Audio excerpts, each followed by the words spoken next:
This is the VOA Special English Agriculture Report. Each year, 1 million cows in Africa die from East Coast fever.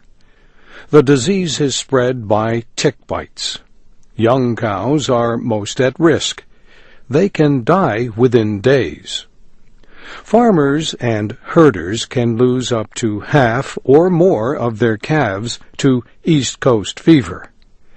The disease is widespread in 11 countries, and experts say it now threatens 10 million more animals in new areas, including southern Sudan. Researchers first developed an experimental vaccine against East Coast fever 30 years ago. The vaccine works by a process called infection and treatment. The animals are infected with whole parasites and treated with antibiotics at the same time. This keeps the disease from developing.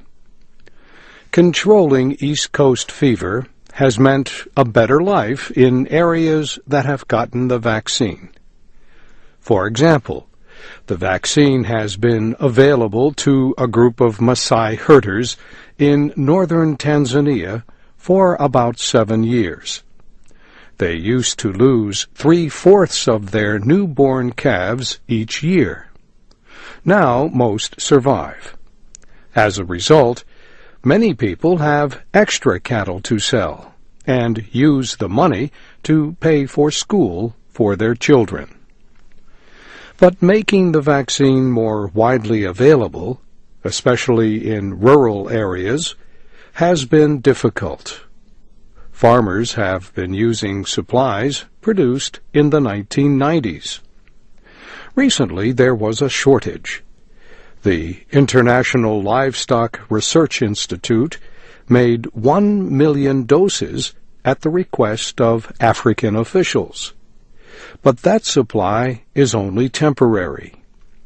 Another problem is that the vaccine must be kept extremely cold. Now, the nonprofit Global Alliance for Livestock Veterinary Medicines is trying to expand production and lower the cost.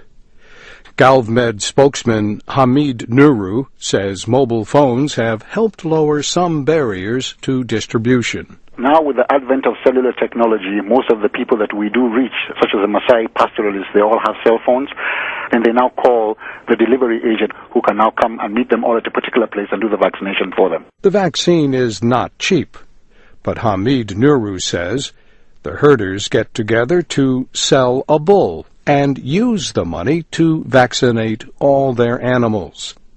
They understand that they are getting value for their money. A cow is worth nearly twice as much if it is vaccinated. A goal is to have local people develop businesses supplying the vaccine. People are now seeing that they can actually make a business from supplying this vaccine and getting out to the very rural areas where there is a market for this. The efforts are supported by the Bill and Melinda Gates Foundation and the British government. And that's the VOA Special English Agriculture Report, written by Geraldine Watson, with additional reporting by Steve Baragona.